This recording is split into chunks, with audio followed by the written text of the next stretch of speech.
ছোট বোন তার মা বাবার ওপর জ্বলছিল, কারণ বড় বোন আরতির জন্য কেনা পুতুলটা তার চেয়েও সুন্দর আর বড় ছিল। জ্বালায় পুড়ে সে ইচ্ছে করে দুটো পুতুলি রাস্তার মাঝখানে ফেলে দিল আর মা বাবাকে গিয়ে তুলে আনতে বলল। মা বাবা যেই পুতুল তুলতে এগিয়ে গেল, একটা দ্রুতগামী গাড়ি সজোরে ধাক্কা দিয়ে চলে গেল। রাস্তায় রক্ত ছড়িয়ে পড়ল আর ছোট বোন নেহার ঠোঁটে ফুটে উঠল হালকা এক হাসি। প্রচন্ড আঘাতে সেখানেই মা বাবার মৃত্যু হলো। কিন্তু এরপর নেহা পুরো দোষ চাপিয়ে দিল বড় বোন আরতির ঘাড়ে। সত্যি না জেনে ভাই রাহুল সেদিন থেকেই আরতিকে ঘৃণা করতে শুরু করলো। তারপর থেকে বাড়িতে যাই হোক না কেন, রাহুল বিনা বিচারে প্রতিবার আরতিকেই দোষী বানাতো। 15 বছর পর দুই বোনের একসাথে গাড়ি দুর্ঘটনা ঘটল। ডাক্তার হয়ে যাওয়া রাহুল সাথে সাথে ঘটনাস্থলে পৌঁছালো এবং সবার আগে ছোট বোন নেহাকে হাসপাতালে পাঠিয়ে দিল। কিন্তু গাড়ির নিচে লোহার টুকরোয় আটকে যন্ত্রণায় ছটফট করতে থাকা আরতিকে সে দেখতেই পেল না। আরতি বলল, ভাইয়া আমি এখানে আছি, আমাকে বাঁচাও। কিন্তু কেউ তার কথা শুনল না। হাসপাতালে পৌঁছে ডাক্তাররা নেহাকে পরীক্ষা করলো। দেখা গেল সামান্য আঁচড় মাত্র। তখনই রাহুল ঘাবড়ে জিজ্ঞেস করলো, নেহা আরতিকে দেখেছো? নেহা মিথ্যে বলল, না ভাইয়া দেখিনি। ঠিক সেই মুহূর্তে কয়েকজন নার্স একটা মেয়েকে স্ট্রেচারে করে ভেতরে নিয়ে যাচ্ছিল। হঠাৎ রাহুলের চোখ পড়ল মেয়েটার হাতের পোড়া দাগে, সেই একই দাগ যেটা ছোটবেলায় রাহুলকে আগুন থেকে বাঁচাতে গিয়ে আরতির হাতে লেগেছিল। রাহুল এগিয়ে দেখতে যাবে, ঠিক তখনই নেহা হঠাৎ বুক চেপে ধরে চিৎকার করে উঠল, ভাইয়া খুব ব্যথা করছে। রাহুল ঘাবড়ে গেল। সে তখনই ডাক্তারকে বলল, ডাক্তার আমার বোনকে আবার দেখুন। রিপোর্ট দেখে ডাক্তার গম্ভীর গলায় বললেন,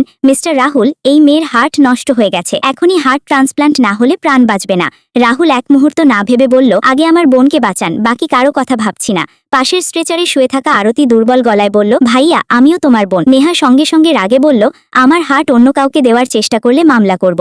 ডাক্তার গম্ভীর হয়ে বললেন, কিন্তু ভেতরের রোগীর অবস্থা অনেক বেশি সংকটজনক, তার এখনই হার্ট দরকার। রাহুল রাগত স্বরে বলল, যত টাকা লাগে দেব, আগে আমার বোনকে বাঁচান। ওদিকে আরতি কাঁদতে কাঁদতে বারবার বলছিল, ভাইয়া আমাকে বাঁচাও, আমি এখানেই আছি। কিন্তু কেউ সাড়া দিল না। কিছুক্ষণ পর ডাক্তার একটা লাইফ সাপোর্ট মেশিন নিয়ে এলেন, কিন্তু নেহার আগে বলল, এটা এখান থেকে সরাও। ডাক্তার বললেন, মেশিন সরালে ভেতরের রোগী বাঁচবে না। নেহা ঠান্ডা গলায় বলল, আমার কিছু যায় আসে না। মেশিন সরিয়ে নেওয়া হলো। আরতির চোখ থেকে অশ্রু গড়িয়ে পড়ল। সে বলল, সৎ বোন হতে পারি, কিন্তু ছোটবেলা থেকে প্রতিটা আনন্দ তোমাকে দিয়েছি, তবুও আজ তুমি আমার জীবনের বদলে অন্যকে বেছে নিলে। কিছুক্ষণ পর ডাক্তার বাইরে এলেন। অপারেশন সফল হয়েছে, কিন্তু আরতি আর এই পৃথিবীতে নেই। ওদিকে নেহা আরামসে বসে মুচকি হাসছিল। তখনই হাসপাতাল থেকে একটা ফোন এলো। আপনি কি আরতির পরিবার থেকে বলছেন? বিঙ্গা হাইওয়ের দুর্ঘটনায় আহত আরতি মারা গেছেন। এটা শুনে রাহুলের হাত কাঁপতে লাগলো। এই প্রথমবার সে উপলব্ধি করলো যে বোনকে সে এতদিন ঘৃণা করে এসেছে, আসলে সেই তাকে সবচেয়ে বেশি ভালোবাসত। বন্ধুরা, নেহা কি শেষ পর্যন্ত শাস্তি পাবে? আর এমন আরো গল্প দেখতে এখনই সাবস্ক্রাইব করে দাও।